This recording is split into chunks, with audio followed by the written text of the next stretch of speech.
Okay. All right. You may begin. Okay. So my research question was basically, how did 19th century Christians justify the institution of slavery?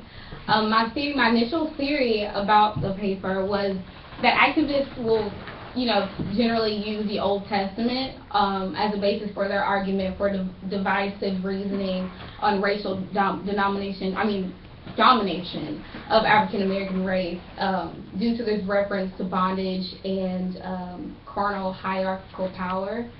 The hypothesis that I had about the paper was abolitionists would rely heavily on the New Testament to argue for the eradication of slavery due to its connotations of love and compassion and peace, and sort of like its exclusion of bondage and discrimination upon people.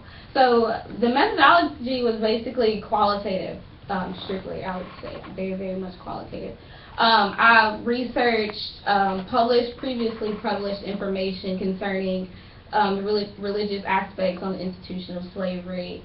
The way in which I gathered the answers for my research questions was basically I took the two conflicting views. There was activists and abolitionists, and I looked at those who were Christian, strictly Christian. The denomination I didn't focus on that much, just because I was really relying on what they were saying and the scriptures used, and since there is a book, the Holy Bible, that could have all of these in there, there was no reason to really take denomination into consideration. So there was two historical events that was very relevant to my topic, which was the transatlantic slave trade. So I did discuss that to talk about the history of it and how it's even a problem and how it got to America specifically. And then the Civil War, because it was, basis of the Civil War, and that's when there was a lot of political discussion based on slavery. And many politicians at that time, in the South, they were very religious, and so there was, opposing views that I could really use and utilize. I explained the circumstances of each of these events and analyzed their religious significance and relevance. There was pertinent figures to this era, which I included people like John Calvin, people like Angelina Grimke Weld, and Henry Garnet, people like that who were, either pastors or just Christians and used their religious views for political reasons. I analyzed the factors which each view was formed and compared it with the teachings of the Bible. I used scriptural text derived from the King James Version of the Bible. The text I pulled centered on the existence of slavery during biblical times, as well as the techniques and the teachings on the significance of human life and treatment of fellow men, given that slavery is very much so about the treatment of people, human beings. And so my research came from books and articles and related information from academic databases. Of course, I want to talk about the limitations on my research. I realize that there are some, just because scripture can be and will be interpreted differently in a myriad of ways by many different people from different denominations and theological beliefs. However, the scriptures that I focused on were considered those that were plainly written, meaning not parables and not ones that were metaphoric in nature. And I also, I realized the fact that I'm an African American and I'm a Christian, so there was some bias there. But I totally, I want to take that out of it, because whether it said it or not, it was, it was research, and I wanted to be, non-biased about it. So my results, ultimately, activists were not more likely to rely on the Old Testament or the New Testament. It was just simply they reacted to whatever argument was given to them. I did find that in the Old Testament, they used what was called the curse of Ham, which formulated into the curse matrix. They basically stated that Ham, the son of Canaan, was cursed in the Old Testament. And they said that the curse caused dark skin, it caused the African American race, it caused basically the inferiority of African Americans, and so there needed to be some sort of supremacy, white supremacy. And so the one used in the New Testament actually was Paul's teaching about there being submission. And what he was referring to is the submission between God and human beings, and not necessarily race.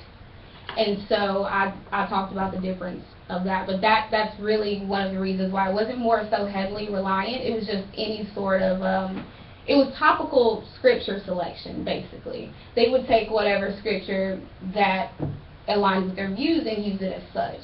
And I also talked about how there's not much context around. They didn't really use a lot of context if it wasn't, you know, to their pleasing. I mean, they took it and basically used it how they wanted to. And so I also talked about the context and themes within the Bible, and what I found was that there was a stronger correlation with the reasoning that the institution of slavery as it was practiced in America was in fact immoral and contradictory of Christian teaching. I talked about the overarching theme of the Old Testament and talked about how there is it talks about the existence of slavery. However, it was simply descriptive to show how humans are sinful in nature and that it happens. But there was no condonement about it. And I also talked about, because a lot of the activists would say that because it happened here, we can do this. And I talked about the sovereignty of God, which is mentioned in the Bible. He is the one and the only. He has all power. Therefore, a human being can't pull from God's sovereignty according to the Bible. So there was no need to place any sort of authority over any other human being. It was not granted them that power. So that showed how it was in fact very contradictory. And then the overarching theme in the New Testament was basically that it was law and practices concerning law, compassion, submission unto God only, and not unto people, because of the inherent sinfulness of men, hence the Sermon on the Mount and things as such. And the when God was saying basically how there's no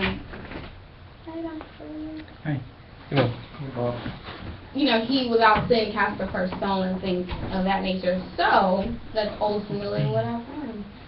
All right. Thank you very much, Janee. Here. Thank Let me go in. So I told Troy that he could start. I have a good question there. All right. But you go ahead. Oh, I'll steal your thunder. No, don't steal it. You won't. No, don't be so sure. If you do, I'll steal it back. We talked about what is there are a lot of ideas about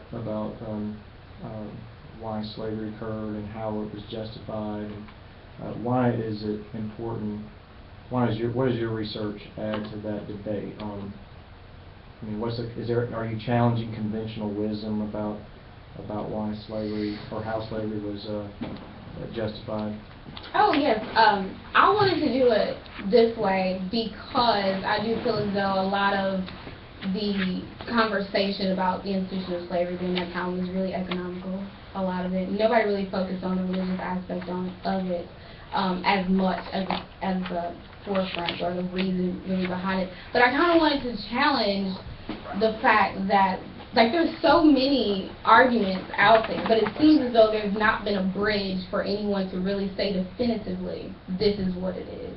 And I feel like that needed to be stated, sort of bridge the gap, but also to add to the knowledge of, those who don't really see it for what it is. There's a lot of people who do the topical scripture selection, and I just wanted to sort of add to the overarching theme, how the Bible is connected and how that needs to be looked upon, and not just there's a mention of slavery in the Bible.